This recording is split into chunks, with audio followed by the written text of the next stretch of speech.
En la cual ustedes no han servido en los últimos días.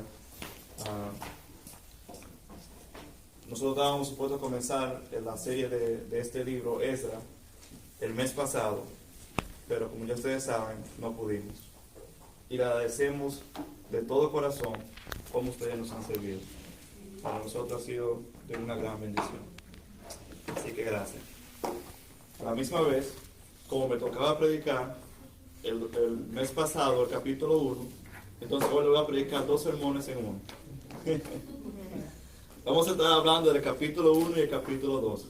Vamos a tratar de hacerlo lo más breve posible, pero será solamente un sermón, no será, así que no se asusten. Así como ya saben, hoy iniciamos la nueva serie de sermones. Estaremos estudiando el libro de Esdras. Esdras tiene 10 capítulos y este libro se puede dividir en 2 partes. Del capítulo 1 al 6 vemos el retorno del primer grupo de personas bajo el liderazgo de Zorobabel. Del capítulo 7 al 10 vemos las reformas lideradas por Esdras. El tema principal de este libro es la restauración, reorganización y reforma de Judá y Jerusalén después de la cautividad babilónica. Hemos nombrado la serie de sermones de este libro como Dios es fiel a sus promesas. Ese es el título que tenemos de la serie. Dios es fiel a sus promesas. El periodo histórico de este libro se encuentra aproximadamente entre los años 536 a.C.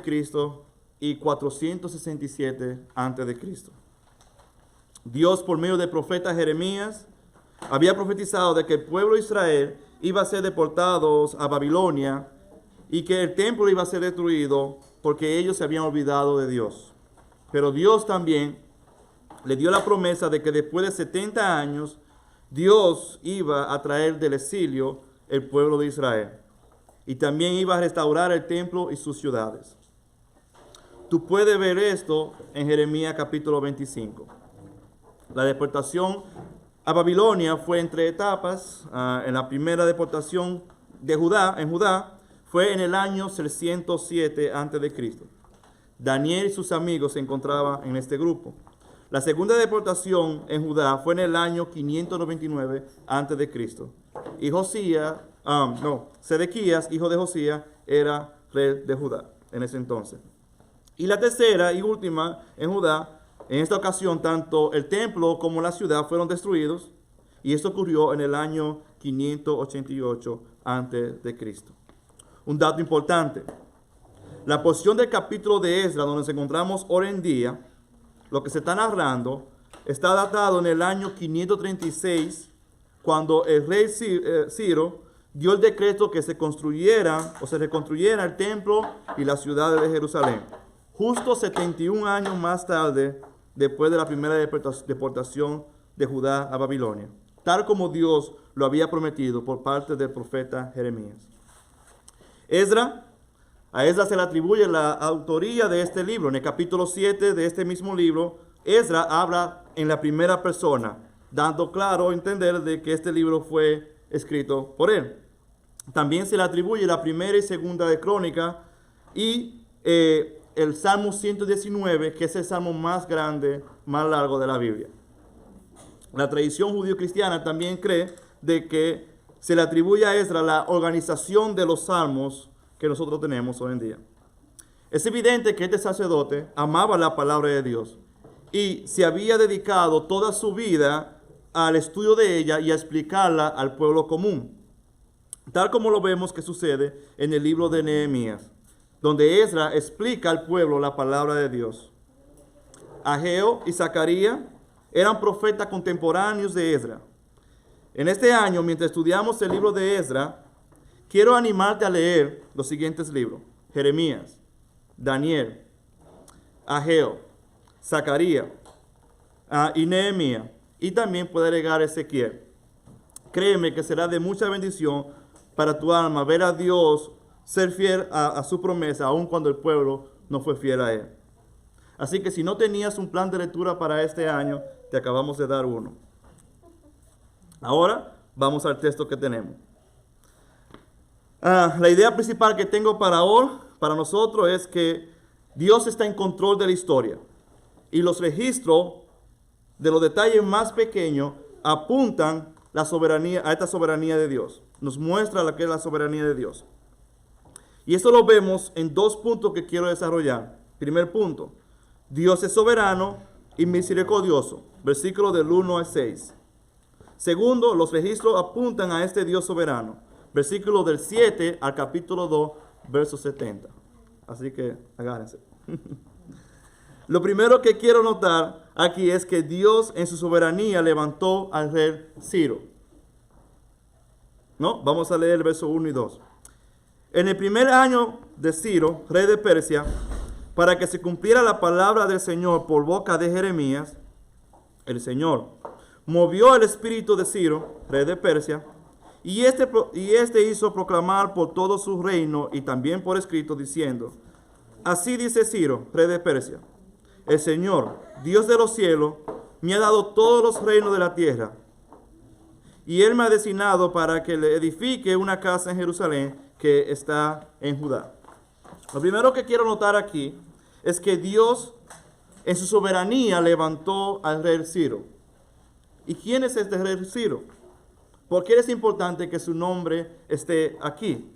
Bueno, casi 200 años antes de que este rey naciera, Dios, por medio del profeta Isaías, prometió que el rey de Persia, llamado Ciro, iba a restaurar las ciudades en Jerusalén y reconstruir el templo que estaba en ruinas. Dios habló de esto aun cuando el templo de Salomón estaba funcionando. Esto lo podemos ver en el capítulo 44 y 45 de Isaías. Como acabamos de leer hace un rato, en los primeros versículos, en el versículo 6 y 7, así en adelante, Dios habla de su soberanía, de que Él es el único Dios y que fuera de Él no hay otro Dios. Luego pasa a hablar de aquellos que adoran esos falsos dioses y lo que es insensato hacer esto. Y al final de ese capítulo 44, en el verso 28, dice lo siguiente: y dice de Ciro: Él es mi pastor y cumplirá todos mis deseos. Y dice de Jerusalén: será reedificada, y al templo serán echados tus simientes. Esto fue lo que Dios dijo de rey Ciro. Y también en el capítulo 45, Isaías sigue continuando hablando de este rey Ciro. Dios muestra tener control de la historia. Y más o menos 200 años antes de que este rey naciera, Dios sabía exactamente cómo las cosas iban a suceder. Pero no solamente que Dios lo sabía, sino que Dios determinó cómo todo esto iba a suceder. Una de las maneras que vemos a Dios obrar para traer a este pueblo del exilio es por medio de Daniel. Daniel, quien fue llevado en el primer grupo de deportados cuando era todavía un niño, ya cuando llegó a más o menos a 80 y pico de años, fue el primer ministro del rey Ciro. Y es muy probable que Daniel fue el que le mostró lo que Dios dijo por medio del profeta Isaías años atrás. Si tú lees el capítulo 9 de Daniel, te vas a dar cuenta de que Daniel está pendiente de los detalles más pequeños de la promesa de Dios. Nosotros nos damos aquí cuenta de la soberanía de Dios, pero no solo de que Dios es soberano, sino de que Él es también misericordioso. Dios pudo perfectamente decir de cómo iba a llevar al pueblo al exilio por su desobediencia y dejarlo ahí. Y Dios seguía siendo soberano. Pero sin embargo, Dios le muestra misericordia a este pueblo. Dios lo hace por pura gracia, no porque el pueblo se lo merece. El Dios soberano quiso mostrar misericordia a su pueblo. Y esto lo vemos a través de la Biblia y en este libro y a través de la Biblia.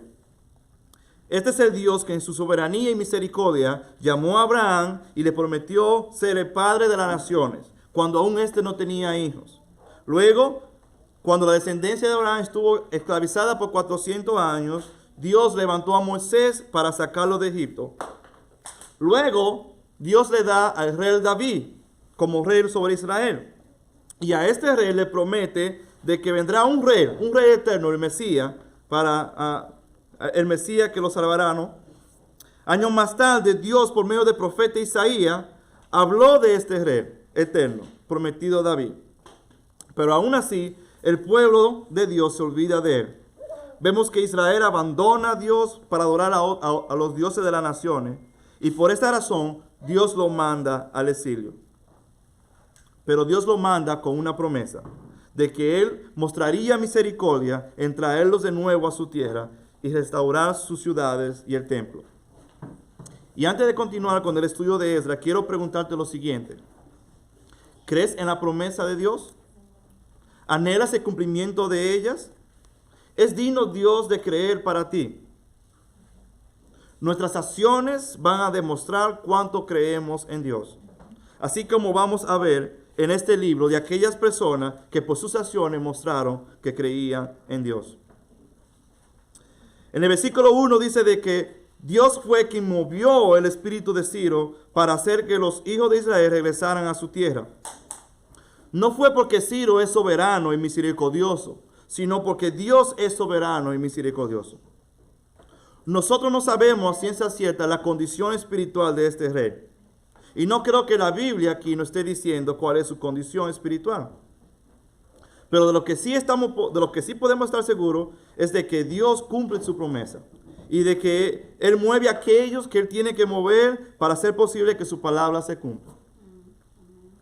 En el verso 2 nos encontramos con la siguiente declaración. El Señor, Dios de los cielos, me ha dado todos los reinos de la tierra. Es importante que veamos lo que Esdras está comunicando aquí, a escribir esto. Cuando Ciro dijo, el Dios de los cielos, está usando un calificativo nuevo para Dios. Era costumbre referirse a Dios como el Dios de Israel, que mora en Jerusalén. Pero el profeta Ezequiel dijo que él vio la gloria del Señor apartarse del templo y dejar al pueblo. Y esto tú lo puedes ver en Ezequiel capítulo 9, verso 3, en Ezequiel capítulo 1, versos 22 y 23.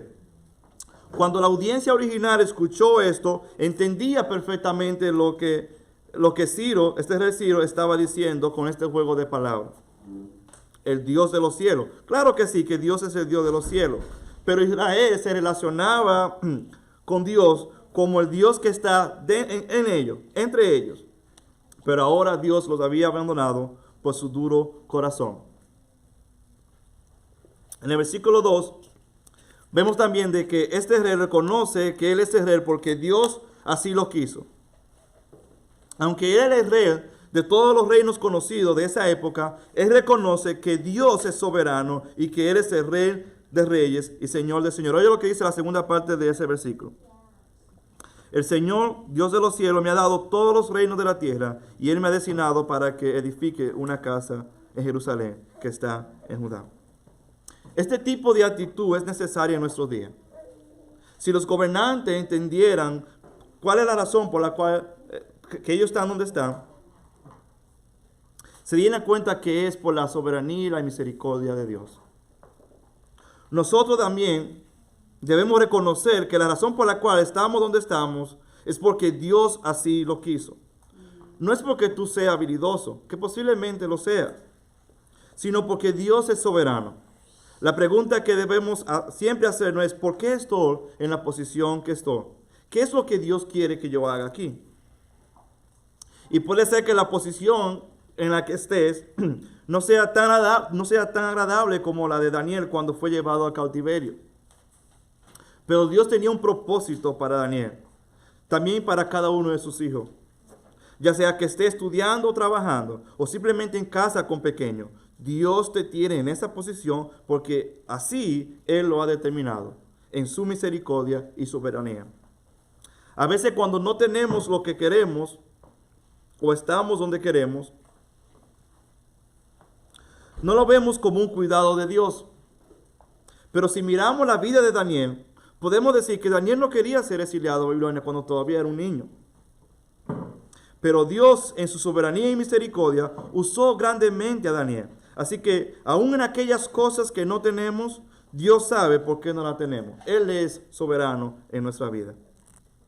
En el versículo 3, Ciro usa otro juego de palabras, que quizá él mismo no entendía, pero guiado por el Espíritu de Dios, habla al pueblo de Israel que sí entiende claramente lo que Ciro está diciendo. Y esto es lo que dice. ¿Quién de entre vosotros pertenezca a su pueblo, sea su Dios con él, que suba a Jerusalén, que está en Judá, y edifique la casa del Señor, Dios de Israel? Él es el Dios que está en Jerusalén. Una vez más, Dios promete ser el Dios en medio de su pueblo. Dios prometió reconstruir el templo y traer al pueblo de regreso a Jerusalén, y así de nuevo ser el Dios que está en Jerusalén. Más aún, años más tarde, Israel vio el cumplimiento de la promesa hecha a David, de que un descendiente de David iba a ser el rey eterno. Ellos vieron su gloria caminando las calles de Jerusalén. Ellos vieron a Emmanuel, Dios con nosotros. Y al leer esto, uno se imagina que el pueblo de Israel respondería de manera positiva y que todos regresarían a Jerusalén. Pero no fue así. En el siguiente versículo leemos que solo un grupo de personas se levantaron y tomaron sus cosas y se regresaron a Jerusalén. La mayoría se quedó en el reino de Persia, donde ya estaban establecidos. La mayoría de ellos nunca estuvieron en la tierra prometida. Y quizás escucharon a su padre hablar de ella, pero habían nacido y crecido en Babilonia, donde ahora tenían casa, negocio y todo lo demás. Para ellos no fue una simple decisión. Para muchos de ellos era dejarlo todo y comenzar de nuevo. Era tomar un paso a la incertidumbre. Nada era seguro. Y humanamente hablando, esto era imposible. Y mira lo que dice en el verso 5. Entonces se levantaron los jefes de la casa paterna de Judá y de Benjamín, y los sacerdotes y los levitas, y todos aquellos cuyo espíritu Dios había movido a subir para edificar la casa del Señor que está en Jerusalén. Dios hace lo imposible que sea posible. Él nos mueve a hacer cosas que en nuestra fuerza no podemos hacer. Seguir a Cristo muchas veces puede significar tomar nuestras cosas, dejar nuestro trabajo y comodidades e irnos a otro lugar y servir a Él en ese lugar, tal como lo vemos que hizo John Davenport. ¿Está dispuesto a dejarlo todo por Cristo? Quizá no tenga que ir a la India para servirle.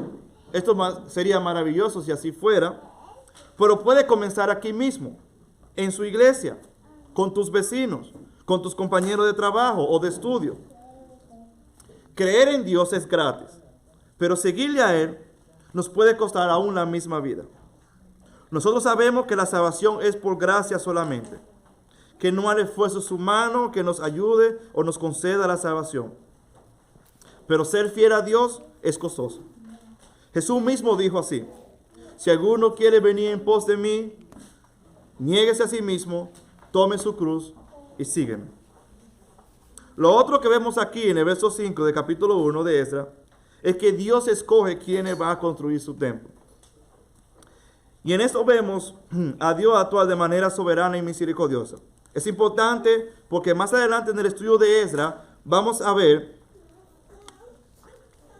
que el pueblo se desanima porque el templo que ellos están haciendo ahora era, en comparación con el de Salomón, era sumamente más pequeño. Y al leer, por ejemplo, en Ageo, capítulo 2, Dios anima a Zorobabel y a Josué a seguir a reconstruir el templo, a construir el templo. Y no es porque ellos se lo merecen, es porque Dios es misericordioso con ellos.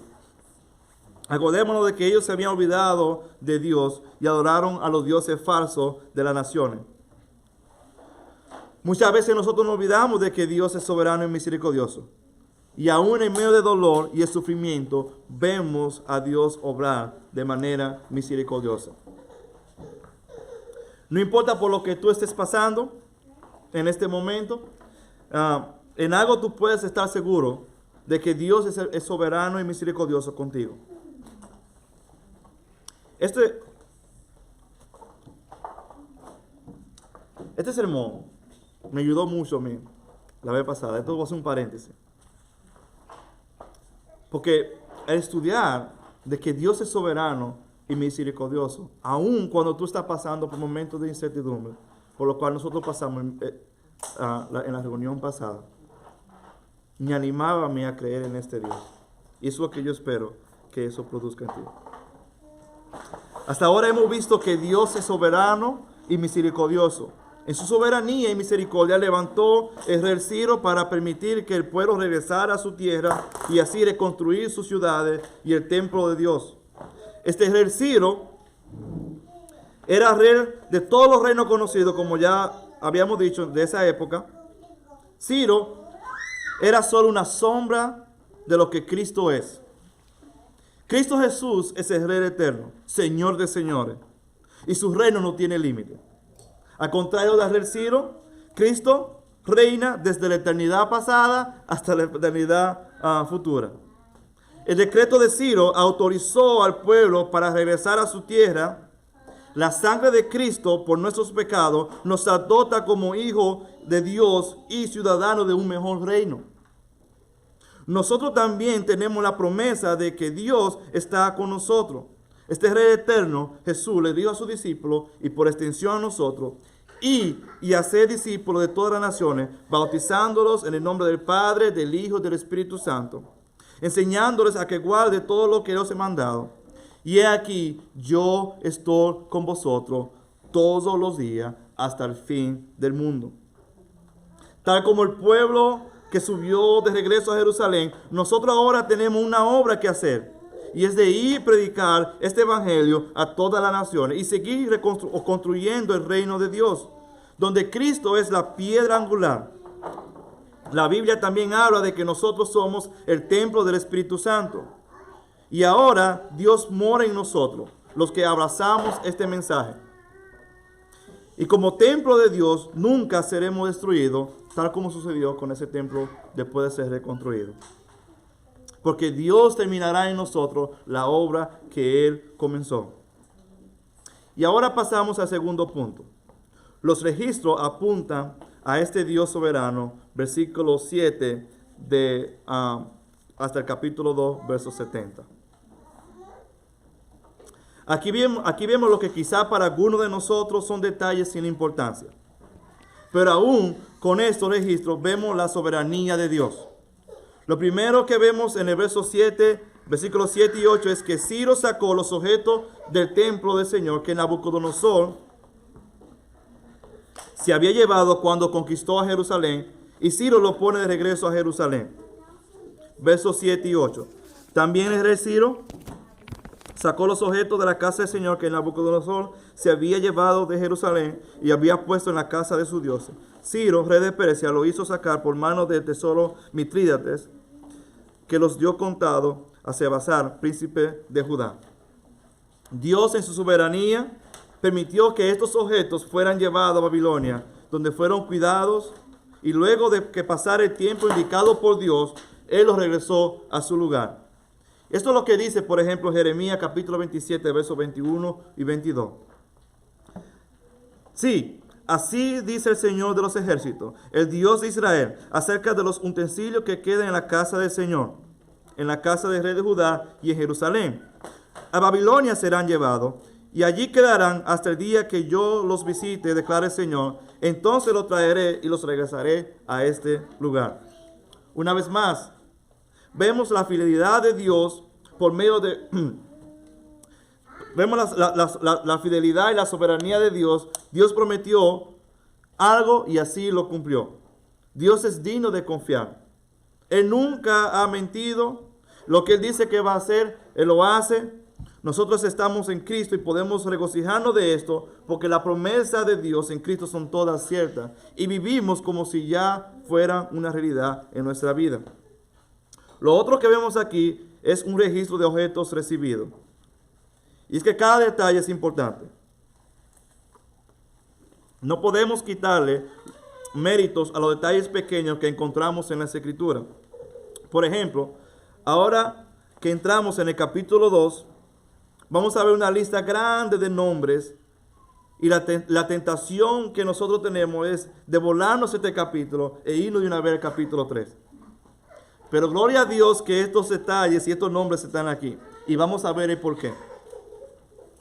La lista de nombres que vemos aquí es la misma lista que vemos en Nehemías capítulo 7, con unas pequeñas variaciones. Esta lista de nombres muestra de que Dios conoce a su pueblo de manera personal. no solamente a los líderes, sino también a las personas comunes, como usted y como yo. Dios siempre ha usado a personas comunes en su plan de redención. Vamos a ver solo unos cuantos nombres que hay acá. Por ejemplo, en el verso 2 nos habla de Zorobabel. Este era descendiente de David. Y de Josué o Jesúa. Este era sacerdote o sumo sacerdote en el tiempo de la restauración.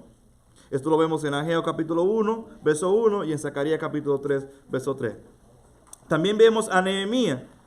Este no es el mismo Nehemías del libro de Nehemías, que hizo la construcción de los muros. Y también vemos aquí a Mardoqueo en el mismo capítulo. Y este no es el Mardoqueo que encontramos en el libro de Esther. Solamente para aclaración. En esta lista vemos 3 grupos de personas. Y ya estamos casi acabando. En el primer grupo mencionado son los laicos o el pueblo común. Estos son mencionados antes de los sacerdotes. Y así manteniendo el énfasis de Esdras y Nehemías de lo significante que es el pueblo común para construir el reino de Dios. El siguiente grupo de personas o de nombres que vemos son los asociados con el servicio del templo. Los sacerdotes en el verso 36 al 39. Los levitas, verso 40. Los cantores, verso 41. Los porteros, verso 42. Los sirvientes del templo, verso 43 al 58. Y finalmente vemos un último grupo que se encuentra en el versículo 59 a 63. Estos no pudieron probar que eran descendientes de Israel. Una vez más, comienza con los laicos y luego con los líderes. Y en el verso 62 vemos a los sacerdotes que no fueron encontrados en el registro de la genealogía de sacerdocio y fueron excluidos del sacerdocio. En toda esta lista de nombres y cosas registradas vemos que Dios es soberano. Incluso en incluir una lista de nombres que para nosotros puede ser aburrida. Los detalles más pequeños son importantes para Dios. Estos registros ayudó al pueblo de Dios a mantener un orden de las cosas y mantener un registro de la genealogía. Cuando vemos la genealogía de Jesús, por ejemplo, nos damos cuenta de cuán importante es mantener un registro de las cosas. Y así podemos trazar la genealogía de Cristo hasta el mismo Adán. La Biblia habla del libro de la vida. De seguro que no será aburrido leer tu nombre en este libro. En Apocalipsis 20, capítulo 15, versículo 15, dice lo siguiente. Y el que no se encontraba inscrito en el libro de la vida fue arrojado al lago de fuego. Si eres cristiano, tu nombre se encuentra en este libro. Nada puede borrarlo de ahí porque fue escrito con la sangre del Cordero, que fue inmolado por nuestros pecados. Dios, en la manera máxima de expresión de soberanía y misericordia, mandó a su Hijo Jesús, Cristo, a dar su vida por nosotros, por nosotros los que creemos en Él, y así traernos a la tierra prometida, a la Jerusalén celestial. Finalmente, vemos una ofrenda ofrecida en el verso 68 a 70. Voy a leerlo. Y algunos de los jefes de la casa paterna, cuando llegaron a la casa del Señor, que está en Jerusalén, hicieron ofrenda voluntaria a la casa de Dios para reedificarla sobre su mismo cimiento. Según sus medios dieron al tesoro para las obras 70,000 dracmas de oro, 5,000 minas de plata, 100 túnicas sacerdotales. Y los sacerdotes y los levitas y algunos del pueblo, los cantores y los porteros y los sirvientes del templo que habitaban en sus ciudades y el resto de Israel en sus ciudades. Aquí vemos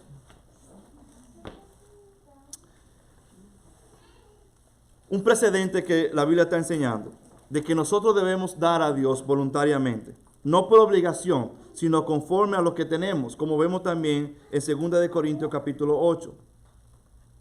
Y es que después de ver la misericordia de Dios en nuestra vida, la respuesta natural es una adoración a Dios con lo que tenemos, y esto incluye nuestros recursos. Y para cerrar, tengo algunas aplicaciones. 5. 1. Confiar de que Dios es soberano impacta nuestra manera de vivir, sin importar las circunstancias o sin importar lo que tenemos. Dios es soberano en nuestra vida Y nuestra actitud de agradecimiento y reconocimiento va a mostrar de que Dios es soberano en nuestra vida. 2. No menospreciamos los detalles más pequeños. A Dios nada se le escapa. Y nada lo toma por sorpresa. En un momento como esto, donde el mundo ha sido volteado con patas arriba por un virus, Dios sigue siendo Rey de Reyes y Señor de Señores. No menospreciamos tampoco los líderes gubernamentales que Dios ha puesto sobre nosotros, ya sea que estemos de acuerdo con ellos o no. Dios sigue siendo el Rey de Reyes y el Señor de Señores. Y al final de cuentas, los líderes que tenemos son temporales, pero Jesús es el Rey eterno. 3. Nosotros tenemos una obra que hacer en el reino de Cristo. Dios sigue usando a personas comunes y corrientes como tú y yo para traer a otros a su reino. Vivamos dispuestos a ser usados por el Dios soberano. Y por último, si aún no eres un cristiano, déjame preguntarte lo siguiente. ¿Qué te detiene a confiar en este Dios, que es soberano por encima de todas las cosas y misericordioso contigo? Él quiere tener una relación personal contigo. Nosotros vimos una lista de nombres de personas que muestran cuán personal es este Dios. Y como dijimos, la Biblia habla de un libro, el libro de la vida. Y oramos que tu nombre se encuentre en este libro. Ven a Cristo y tu nombre se encontrará en este libro de la vida. Y si tiene alguna pregunta, acércate a uno de nosotros y con mucho gusto me gustaría hablar de lo que significa creer en Cristo. Oramos.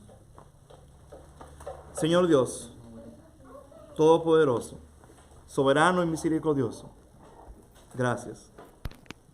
Gracias, oh Dios, porque muchas veces por las circunstancias que estamos, Señor, que nos rodean, Padre Santo, o por los problemas que están alrededor nuestro, Dios, o por las cosas que no tenemos, o por las cosas que tenemos, Padre Santo, muchas veces nos sacamos el foco de ti, Padre bendito, y ponemos los ojos en esas cosas, Señor, que están aplastando nuestro corazón. Señor, perdónanos. Permítenos, oh Dios, poner nuestros ojos en ti y no en las cosas que están alrededor nuestro. Y vivir, Señor, dispuestos a ser útil, Padre Santo, y traer este mensaje a aquellas personas que aún no te conocen. Porque tú todavía, Señor, estás en el negocio de construir un reino mejor y un templo mejor. Y por obra del Espíritu Santo, Señor, tú, oh Dios, en tu misericordia, puedes usarlo como puente, oh Dios, para extender esta gracia a aquellas personas que aún no te conocen. Ayúdanos, Señor, a vivir conforme a esta realidad de que tú eres Dios soberano, pero que también eres misericordioso. Y esa es la única razón por la cual hoy en día estamos aquí presentes. Te alabamos y te adoramos. En Cristo Jesús. Amén.